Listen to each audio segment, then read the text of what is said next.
हुए बारात में आतिशबाजी और गोला कौन देखेगा, तुम्हें वहां हमारे बिन अकेला कौन देखेगा। अगर इस कदर सज संवर के जाओगी बारात में तुम, सब तुम्हें देखेंगे फिर दूल्हा कौन देखेगा।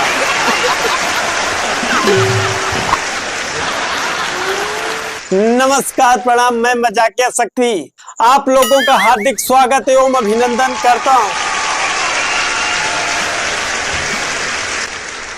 भाई साहब, शादियों का माहौल चल रहा है, बहुत संभल के रहिएगा। मैं सच बता रहा हूं, नहीं बारात में भी जाओगे तो वहां पसंद कर लिए जाओगे।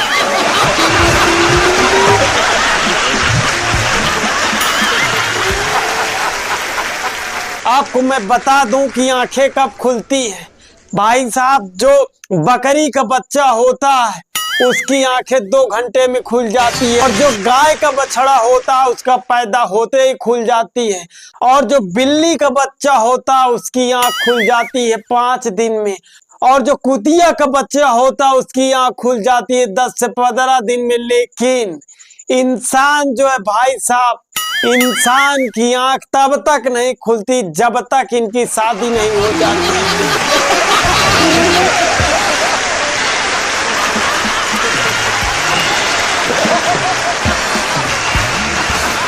अच्छा, शादी से याद आया कि पूरे संसार का पति अपने पत्नी के किचकिच से परेशान है, लेकिन मजाल है कि कोई भी लड़का किसी गूंगी लड़की से शादी कर ले।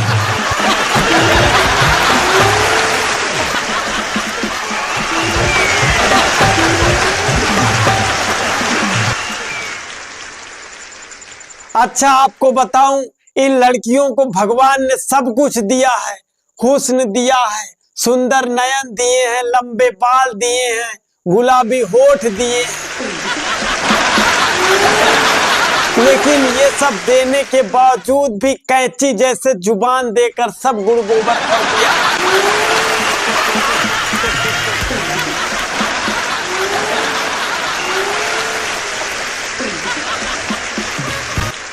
अच्छा, ये खूबसूरत तो बहुत होती है, लेकिन इन्हीं जुबान की वजह से अपने खूबसूरती पर घमंड करके आए दिन कहती रहती है कि शराब बंद करो, शराब बंद करो, शराब बंद करो। अब बताओ काहे बंद करें। बेचारे पति जो होते हैं उनके पास इतनी टेंशन होती है, वही पी के थोड़ा अपना टेंशन कम कर लेते हैं।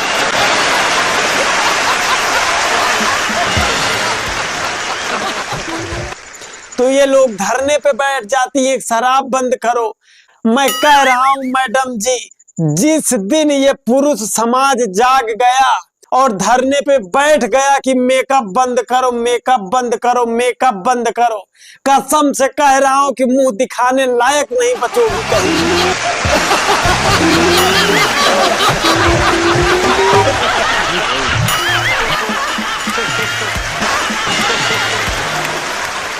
अच्छा भाई साहब, शादी की ही बात चल रही है तो आपको बताऊं कि जब शहरों में विदेशों में शादियां होती हैं तो जिसकी शादी होती है वो शादी के दूसरे दिन ही अपने वाइफ को लेकर के वो हनीमून पे चला जाता है। लेकिन भाई साहब, गांव में जो शादियां होती हैं ये साले 3 दिन तक तो टेंट वाले परेशान किए रहते हैं कि मेरी 4 कुर्सी नहीं मिल रही,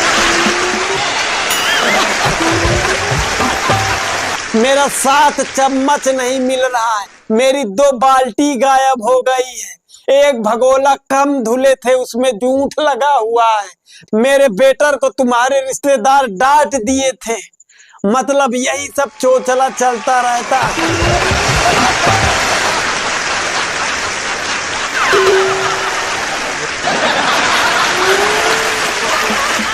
बेचारा लड़का इसी में परेशान रहता है।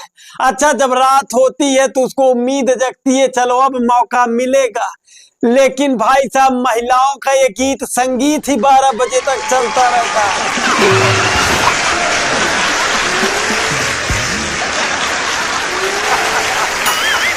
अच्छा, शादी की बात हो और फूफा की बात ना हो तो समझ लीजिए कि शादी अधूरी है।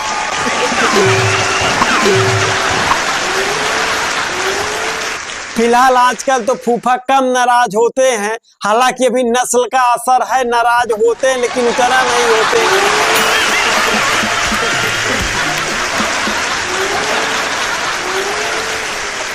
भाई साहब मैं एक फूफा की बात बताऊं, गए थे बारात। अब वो बारात गए तो उनको शाम को खाना खाने के लिए ढूंढा जा रहा है। पूरे जनमास में ढूंढा गया, इधर उधर जितने लड़के थे सबने ढूंढा उनको, उनका कहीं पता नहीं चला। अच्छा, बारात में एक वरण की व्यवस्था होती है, जो ब्राह्मण होते हैं उनको दक्षिणा दिया जाता है, इसमें वरण किया जाता है। अब फूफा जी को ढूंढा जा रहा है इसके लिए। फूफा जी कहीं मिल ही नहीं रहे, पता नहीं कहाँ गायब हो गए फूफा जी। अब फूफा जी बेचारे सुबह मिले, जब सुबह मिले तो पता चला कि फूफा जी नाराज हैं। अब सभी ने पूछा कि भाई फूफा जी क्या हो गया, क्यों नाराज हैं? तो फूफा जी ने बताया कि आप लोगों ने मेरा वरण नहीं कराया।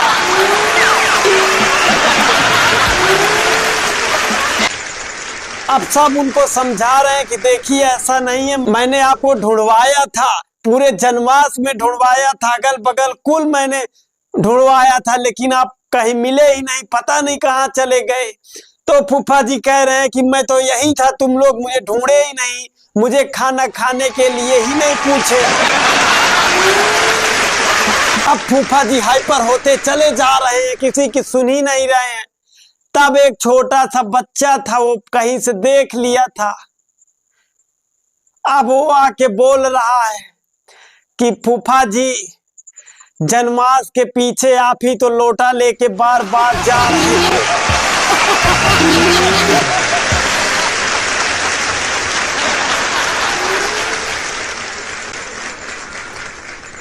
तब तक घराती का एक व्यक्ति आ गया और संयोग से रसगुल्ला के काउंटर पे वही बैठा था। अच्छा, वो लड़का मैटर समझ नहीं पाया, आके अचानक बोल दिया कि शाम को ये दादाजी बहुत रसगुल्ला खाए।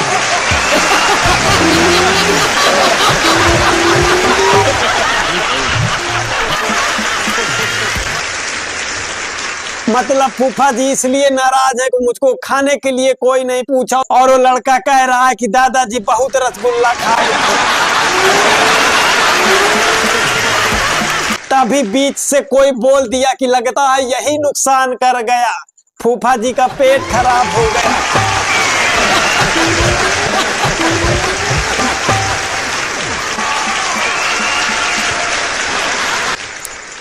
मतलब फूफा जी की चाहे खुद ही गलती हो, बारात में इनको नाराज होना है।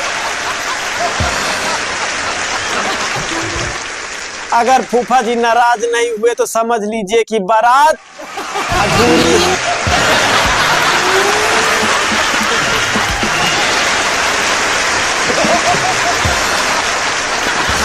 इन्हीं सब कारणों से भाई साहब मेरा शादी करने का बिल्कुल मन नहीं करता। अच्छा, बहुत पहले एक लड़की से मैं भी प्यार करता था, बहुत ज्यादा वाला प्यार करता था।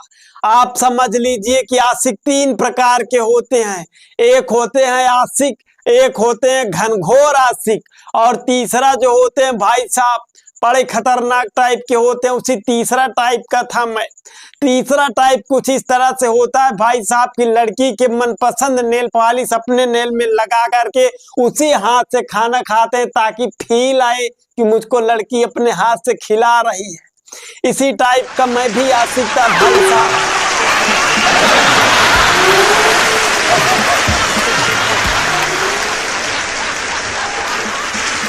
अच्छा, इतना प्यार करने के बाद मैं ये सोचता था कि ये लड़की मेरे लिए सब कुछ छोड़ सकती है, लेकिन मुझे ये कहाँ पता था कि ये छोड़ने की शुरुआत मुझसे ही करेगी। सबसे पहले उसने मुझे ही छोड़ा।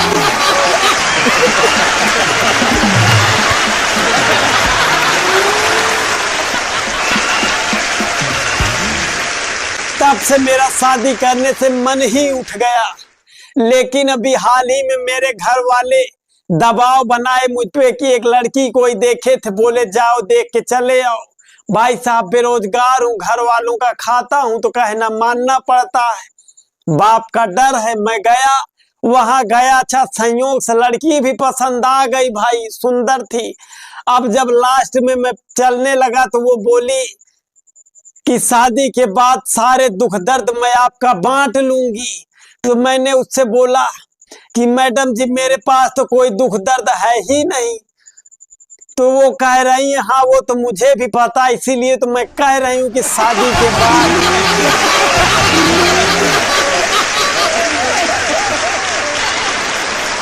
अच्छा भाई साहब, आजकल के लोग बहुत ज्यादा शक करते हैं एक दूसरे के ऊपर, लड़की लड़के के ऊपर, लड़का लड़की के ऊपर। फिलहाल मैं तो नहीं करता हूँ, और मैं इसलिए नहीं करता हूँ कि कहाँ तक शक करूंगा भाई, क्योंकि अब फोन पे और गूगल पे में भी चैटिंग का ऑप्शन आ गया।